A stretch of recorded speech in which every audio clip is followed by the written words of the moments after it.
Hey guys, up, it's AndrewAJT back for another video for you guys, and today we have loot from 2,500 Dagannoth Kings. Now this is going to be a pretty similar formatted video to the loot from 2,800 Venenatus kills, which was popular in the sense that this is going to be a rapid fire compilation of all the drops, just boom, 7 or 8 seconds showing you every ring drop, and I will be showing you every ring drop that we get during these 2,500 kills. And I have pretty good gear for this. Obviously the Twisted Bow you're seeing here rips right through Dagannoth Prime, and I'll get into my gear a little bit later. So for this video I have 3 main goals, and the first one is to get a Dagannoth King's pet drop. At the start of making this video I did not have any, and by doing 2,500 kills that will get my combined kill count up to around 6,000, and the drop rate, as we look at a couple old clips here, the drop rate is 1 in 5,000, so by doing 6,000 total kills, I'll have a pretty good shot at getting at least one pet. So we'll see if I do that in this video. It could happen at any time. The second goal is obviously to make a shit ton of money. So you guys may remember recently I did the Fremenik Elite Diary for the Dagannoth King's Mass, and that gives me noted Dagannoth bones for every kill, and those are worth around 10,000 each, so that's around 25 mil when you look at that, 10,000 per kill. So we're going to be making a lot of money either way, even if we don't get a lot of rings. And as you see here, we are already starting to get a ton of ring drops. And I will be showing you all of the ring drops, all of the Archer ring drops, the Berserker rings, the Warrior rings, and the Seers rings. The Archer's ring is around 4.6 mil, as you see there, and the normal drops and the Alks are very good from Dagannoth Kings as well, as you're going to see in some price checks. The Berserker ring is around 3.3, the Seers ring is almost 500k, and the Warrior ring is only 100k, but it's worth showing because we're going to get a lot of them. But yeah, I'll give you a tally at the end of the video of all the rings I got. You can see how many Archers, Warriors, Berserkers, etc. that I got, and a rough estimate for a price check for all of those as well, so that's going to be pretty interesting. The third and final goal for these Dagannoth Kings kills will be the Lord of the Rings Challenge. Now, if you don't know what the Lord of the Rings Challenge is, it's basically said that if one man on a solo Dagannoth Kings trip can get at least one of each unique ring, so one Warrior ring, one Berserker, one Archer, and one Seers, you have good luck in real life for 10 years. So we are going to hopefully get that challenge. Obviously, I get all 4 rings in separate trips, like maybe one ring I'll get 2, one trip I'll get 2 of the rings, another trip I'll get the other 2, but it has to be in one trip. You can get duplicates, but you have to get at least one of each in one trip. So let's see if I can do that in this video and have that eternal good luck, or at least for 10 years. So I won't be showing you all of the other unique drops, and that is the Mud Battle Staff, the Dragon Axe, and the Seer Cold Bow, because I've got so many of them and I don't want to make this video twice the length. But there's one right there, Mud Battle Staff, around 120k. Not bad for a nice little drop, but it's unfortunate that it's not worth a little more. When 07 came out, for the first year or so, the Mud Staff was worth around 2 mil, so it shows you how much these bosses have been camped, which is kind of makes it remarkable that the rings are still so valuable, but the Imbue Nightmare Zone update definitely helps that. The Dragon Axe is pathetic. It's alk value. I just alk it when I get it. There is a sync for them in-game with the Infernal Axe, but unfortunately that hardly makes a difference because they're just like 49,000 in the GE, right around alk value. And the Seer Cold Bow, as you see a Dragon Spear, that's a very rare drop, much rarer than the pet. The Seer Cold Bow is only around 24k, which is pretty sad. It's a pretty cool item too. It has a special attack that lowers your opponent's magic level based on what you hit, so I actually used to use it pre-EOC. I would take it into the Fist of Guthix minigame, which was a very cool kind of PvP minigame that existed back then, but it's not in OS or S. And in that minigame, your magic level was extremely important. And so like people would try to cast Ice Barrage on me, and they would have 94 magic, then I would go spec them with the Seer Cold Bow, and if I hit a 5, then their magic level would be 89, and they wouldn't be able to cast their spell. So it was a pretty cool thing, but unfortunately the bow in OS or S needs a buff or something to be relevant in any sort of way, because otherwise it's just a really crappy and slow short bow. You see a lot of weird things at DKs, like this AFK guy dying. You'll see some more oddities later. Unfortunately, it is very, very crowded at Dagannoth Kings. A lot of other people had the same idea as me to do Dagannoth Kings, and sometimes it's just literally impossible to find a world. Like, you could be hopping, and you will not find an open world. In that case, what I do is I usually just try to find a world with other high levels, so maybe they would agree to like a free-for-all or something. But when you do find a world, you have to go in with all 3 Dagannoth Kings present, and then in this situation, usually I do this, I prey flick them, and that way I can kind of protect from all 3 of them. It's pretty intense to protect from all 3 at once, but usually if you're smart about it, Dagannoth Rex won't notice you, but this is the best strategy for the beginning. And look at this, a lot of people are really afraid of Dagannoth Prime, but actually it's very inaccurate, so look at all these zeros he's hitting on me. I know I'm 99 magic and actually higher than that because of the imbued heart, but Dagannoth Prime actually hits a ton of zeros, so if you have prayer off for a second or something, it's pretty unlikely you're going to get hit a 50. One thing I should talk about as well is my gear setup and my kind of philosophy as far as prayer flicking go. Actually, I take a very simple formula to Dagannoth Kings. What is the mathematical formula used to determine the area inside a pentadodecahedron? It's a simple formula. It's a simple formula. All right, what is it? You know? No, I don't know. What is it? It's easy. I mean, the formula is, first of all, there, you know. Yeah, that's what I thought. You have no idea what you're talking about. Yeah, so I better just shut up. Uh-huh. The way I see it is you could pretty much stay at Dagannoth Kings forever if you wanted to prey flick, you know, a long time. And sometimes I will prey flick, as you see there, and we're actually going to miss out on a mud staff here, which kind of sucks. At least it wasn't an archer's ring. But yeah, you could pretty much stay at Dagannoth Kings forever if you wanted to prey flick, like every single thing. People have done it, but the way I see it is it's a lot more relaxing to just leave the prayers on and bring a lot of prayer potions or super restores in this case. So that's pretty much what I do. My trips are, you know, under 2 hours, only like 80, 90 kills per trip, but it's a lot more relaxing that way. It's a lot nicer of a way to do it. You know, I don't want to spend 5 or 6 hours at Dagannoth Kings every single day. You know, maybe in multiple trips, but not all in one sitting. You know, that's kind of ridiculous. Personally, I played RuneScape for, you know, a dozen years now, and I've only been 6 hour logged one time. That's just kind of my way I play the game. I take a lot of breaks. I like to get up and walk around every once in a while, so, you know, that's kind of a nice way to do it. And look at these trips. You make a lot of money doing it my way.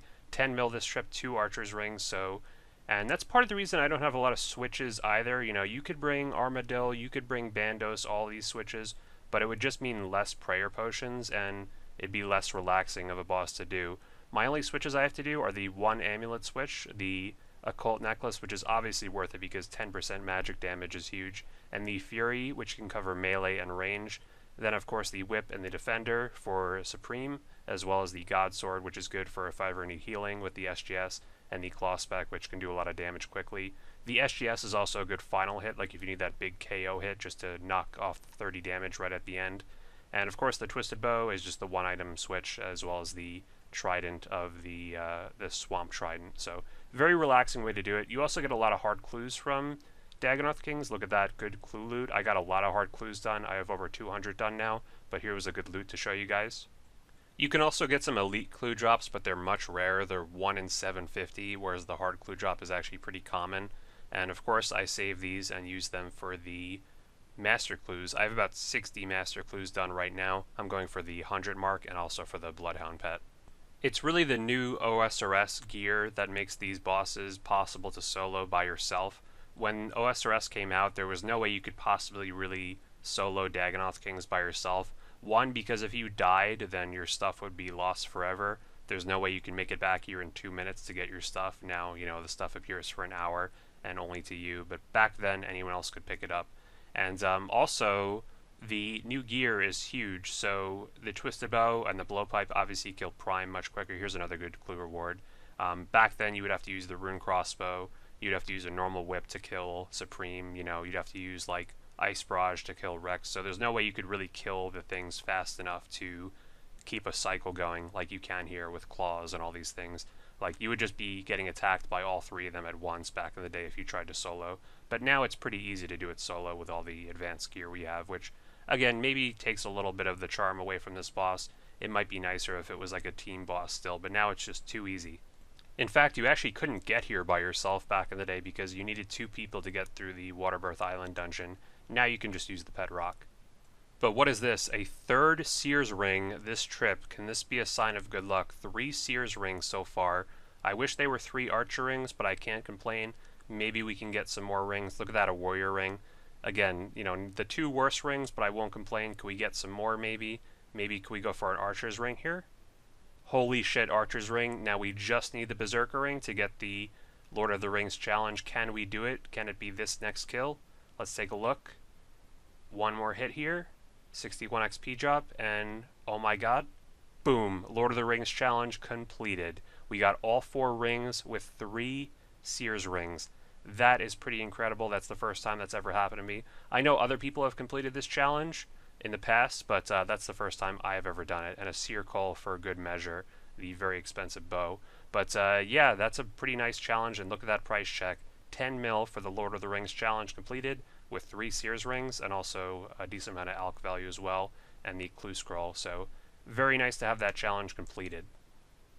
So even though I didn't keep a loot tab, I did tally up all the rings and the rewards that we got. So here it is. Here's the math for how much we made. So we got 9 Archer's rings in this video, which is pretty unbelievable. That's really lucky to get the most amount of rings for the one that's by far worth the most. 4.6 mil each. That came to almost 42 mil worth of Archer's rings. We only got 3 Berserker rings, which is pretty unlucky. Around 10 mil for those, for 3 of those. We got 8 Seers rings. That was really jacked up based on the fact that we got 3 of them at the very end there. So that's around 3.6 mil. Not bad. We got a lot of Warrior rings, which is pretty unlucky to get Warrior rings instead of Berserker rings. Only 700k for those, but it pays for supplies and all that. So guaranteed, we got the 2,500 Dagannoth King bones, which are around 10,000 each. So that's 25 mil right there.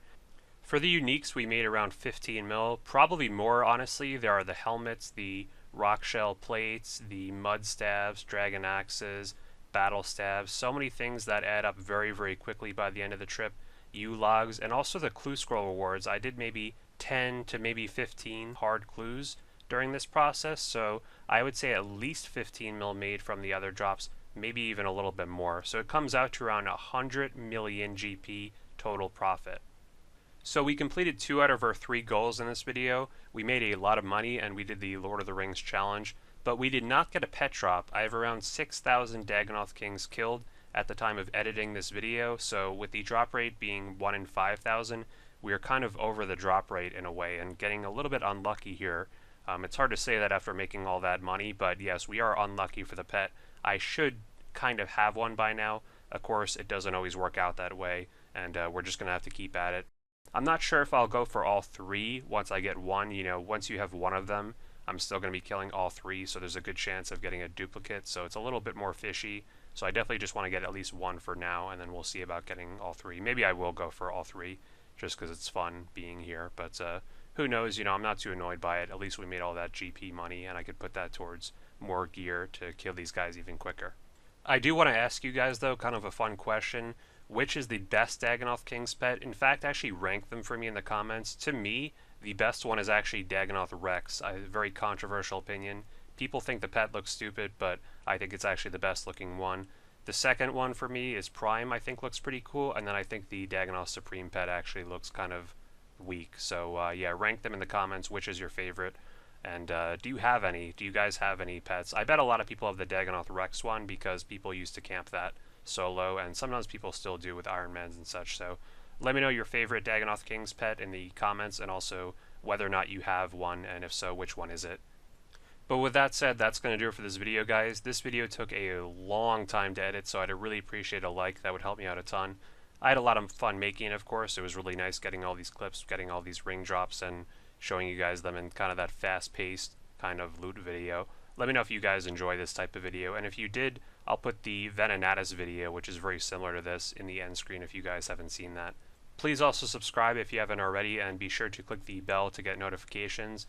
YouTube is always making weird changes to the sub box, so the bell is very important to ring, so you always get to see the video, and it doesn't get kind of hidden away in your sub box. You can also join our clan chat, AndrewAJT62. That's my general discussion, PVM, PvP, anything goes type of clan chat. That'll be up on screen for you guys to join. You can join our Discord. Even if you can't join the clan chat, feel free to join the Discord. People posting some pretty insane pictures in there. I have another one for you guys, actually. Someone has over 9,000 Venenatus kills. They killed it 1,000 times, 9 times, which is pretty unbelievable. Also, you can follow me on Twitter down below. I'll follow you back if you play RS. You can follow me on Twitch down below. The next boss mass will certainly be streamed. I'm still kind of thinking about which one we want to do, so suggestions are always appreciated. And you could support us on Patreon if you'd really like to as well down below. And yeah, have a good one, guys. Let me know if you guys enjoy these type of looting videos or loot videos. And I'll definitely be sure to make more in the future. Take care, guys.